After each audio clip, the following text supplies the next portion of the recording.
दीवारों और बंद दरवाजों के पीछे वो चीखती रही।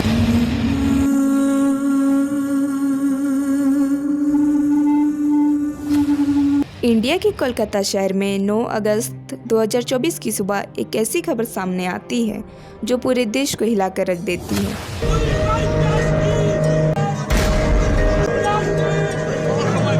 ये खबर थी एक 31 साल की महिला डॉक्टर की, जो कोलकाता के मेडिकल कॉलेज एंड हॉस्पिटल में अपनी ट्रेनिंग कर रही थी। हॉस्पिटल जैसी सुरक्षित मानने जाने वाली जगह पर इस महिला डॉक्टर का मर्डर एंड रेप होना काफ़ी चौंकाने वाला था। तब जाकर के उनका पोस्टमार्टम हुआ और फिर उसके बाद उनके फेस पर मल्टीपल स्क्रैचेस, आंखों से, वेजाइना से, हर जगह से ब्लीडिंग हो रही थी। इवन उनके जो लेग्स थे वो 90 डिग्री के एंगल पर थे, विच कांट हैपन जब तक कि पेल्विक गर्डल का फ्रैक्चर नहीं कर दिया जाए। तो उस पूरे इंसिडेंट के अंदर डेफिनेटली एक इंसान से ज़्यादा थे। उनके बॉडी से 150 ml हमें सीमेन भी मिला है ऑटोप्सी रिपोर्ट के अकॉर्डिंग, और ये एक इंसान का काम नहीं हो सकता। It was a gang rape and then brutally murdered and she was tortured. उसके बाद गवर्नमेंट इस चीज़ को छिपाने की कोशिश कर रही है और हम चाहते हैं कि उन्हें जस्टिस मिले। इस घटना का खुलासा तब हुआ जब डॉक्टर के डेड बॉडी का पोस्टमार्टम किया गया। इस रिपोर्ट ने लोगों की रूह तक को हिला दिया।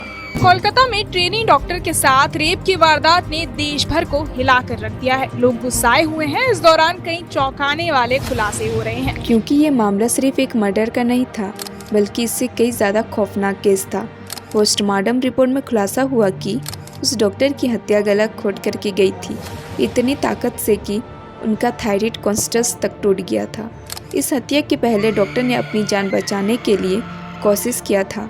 इसका सबूत उनके शरीर पर मिले कई निशानों से मिले।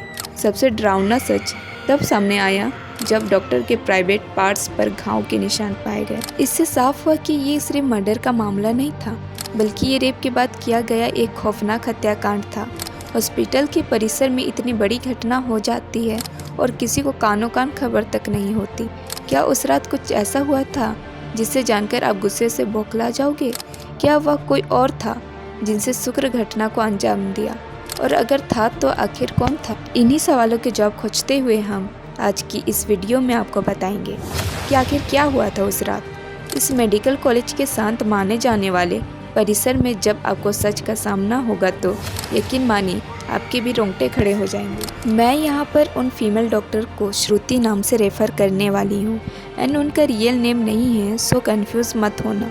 श्रुति एक जूनियर डॉक्टर जो कि कोलकाता की आरजी कर मेडिकल कॉलेज एंड हॉस्पिटल से अपनी डॉक्टर की ट्रेनिंग ले रही थी 8 अगस्त 2024 को। और दिन की तरह श्रुति अपनी नाइट शिफ्ट पर होती है और वह अपनी जॉब कर रही होती है।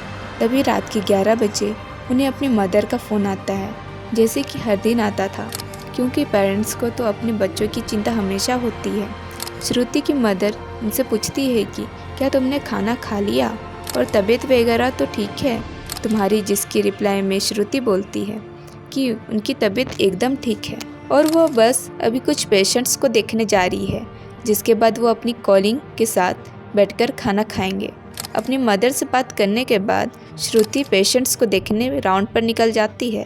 सारे पेशेंट्स को देखने में और अपना काम ख़त्म करने में श्रुति को रात के 2 बज जाते हैं, जिसके बाद वो अपनी कॉलिंगर्स के साथ जाकर हॉस्पिटल कैंटीन में बैठ जाती है, जहां मिलकर ये लोग अपना खाना भी खाते हैं और साथ साथ थोड़ी बातें भी करते हैं। खाना खाते खाते और बात करते हुए रात के 3 बज जाते हैं और इस वक्त श्रुति थोड़ी थकान से फील कर रही होती है, तो वह अपनी थकान दूर करने के लिए इस हॉस्पिटल के 4th फ्लोर में बने सेमिनार हॉल में जाकर रेस्ट करने लगती है।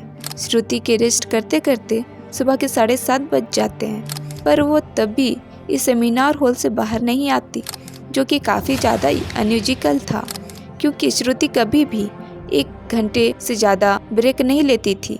हॉस्पिटल का एक वर्कर जो कि सुबह की शिफ्ट स्टार्ट होने से पहले ही हॉस्पिटल के सारे रूम को चेक कर रहा होता है, और वो ऐसे ही सारे रूम को चेक करते हुए इस सेमिनार हॉल की तरफ आता है। जैसे ही वह सेमिनार हॉल के बाहर आकर उसका गेट खोलता है, उसकी आंखों के सामने होता है एक भयानक नज़ारा। देखकर वह बहुत ज़ोर से चीख पड़ता है।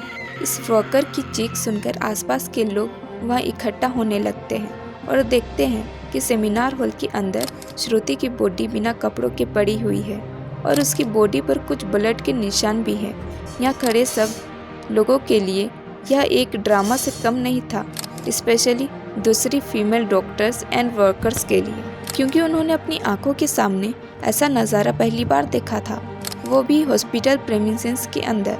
श्रुति की बॉडी को देखकर आसपास खड़े सारे लोग उसे एक स्ट्रेचर पर लेटाते हैं और इमरजेंसी रूम में ले जाते हैं ताकि डॉक्टर्स उसकी कुछ हेल्प कर सकें।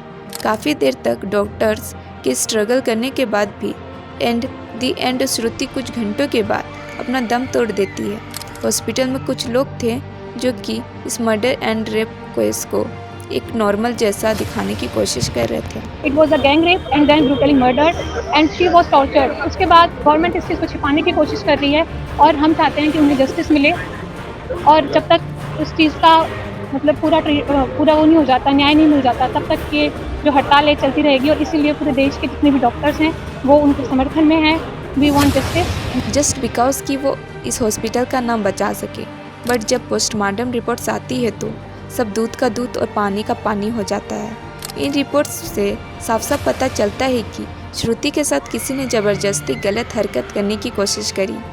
जब वो इंसान से अपनी आप को बचाने लगती है तो उसने उसका गला घोट दिया, इवन उसे बहुत बुरी तरीके से मारा भी और फिर उसका रेप भी किया। ये सारे प्रूफ मिलने के बाद ये केस पुलिस को हैंडओवर कर दिया जाता है एंड पुलिस वाले इस क्रिमिनल को पकड़ने के लिए लग जाते हैं। सबसे पहले पुलिस उस क्राइम सीन पर ही छानबीन करते हैं, जबकि इतने टाइम के बीच कितने लोग इस फ्लोर पर आए और गए थे।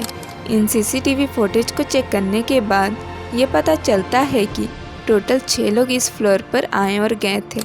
ये पता लगाने के बाद पुलिस वाले एक एक करके इन 6 लोगों को पूछताछ के लिए बुलाते हैं कि वो लोग वहाँ पर उस टाइम क्या कर रहे थे और इन लोगों को इस बीच यहाँ कुछ भी अजीब दिखा कि नहीं। इन लोगों से पूछताछ के दौरान पुलिस वाले उनके फ़ोन का ब्लूटूथ भी ऑन कर देते हैं कि वो ब्लूटूथ हैंडसेट उन्हें मिला था वो इनमें से किसका था, क्योंकि आपको पता होगा कि एक बार अगर आप किसी ब्लूटूथ डिवाइस से अपना फ़ोन पेयर करते हो तो अगली बार उससे इजीली कनेक्ट हो जाता है। और फाइनली पुलिस वालों की ये ट्रिक काम भी आती है, क्योंकि ये ब्लूटूथ नेक बेड एंड 6 लोगों में से एक आदमी के फ़ोन से कनेक्ट हो जाता है, जिसका नाम था संजय रॉय, जो कि एक सिविल वॉलंटियर था।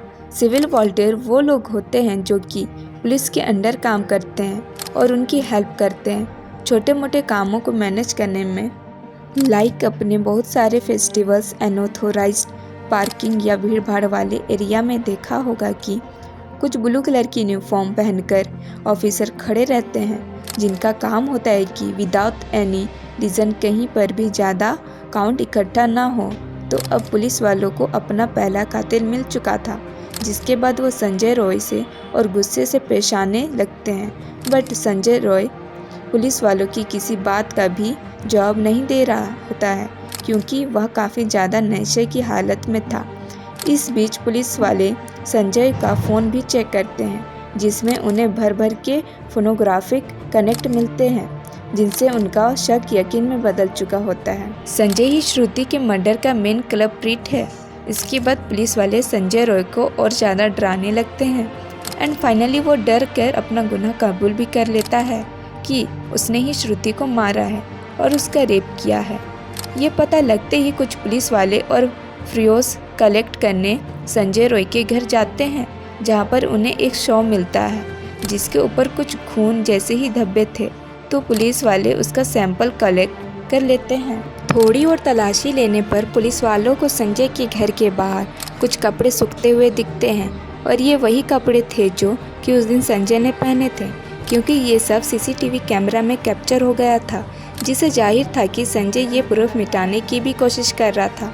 बट जब संजय को पूछताछ के लिए पुलिस स्टेशन में लाया गया था, उस वक्त वो काफ़ी ज़्यादा नशे की हालत में था। तो क्या वो ये सब इसलिए कर रहा था ताकि उसे कम सज़ा मिले? जस्ट बिकॉज वो उस वक्त नशे में था।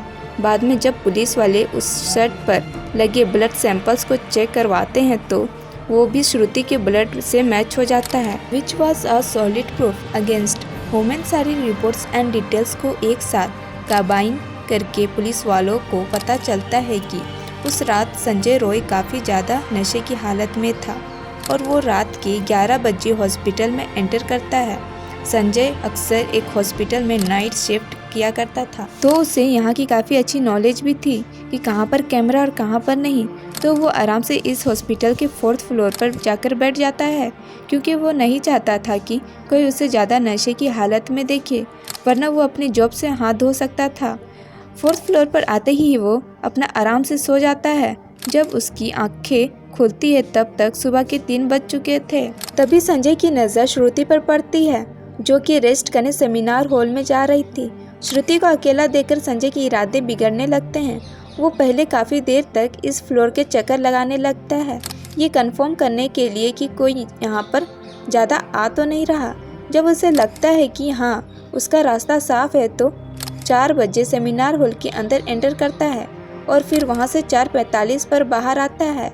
इन 45 मिनट्स तक श्रुति के साथ इस आदमी ने क्या क्या किया होगा और वो कितने पेन से गुजरी होगी, ये सोचकर ही किसी का भी दिल सहम जाएगा।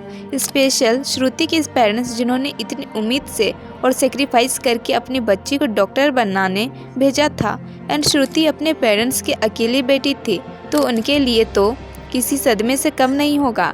एंड गाइज, ये केस अभी भी क्लोज नहीं हुआ है और अभी तक संजय राव को कस्टडी में रखा गया है। इस कातिल इंसान के साथ क्या होना चाहिए, आप कमेंट में ज़रूर बताना, और ऐसे ही जानकारी देखने के लिए हमारे चैनल को ज़रूर सब्सक्राइब करें। वीडियो को और वुमेन और मैन के साथ ज़रूर शेयर करें।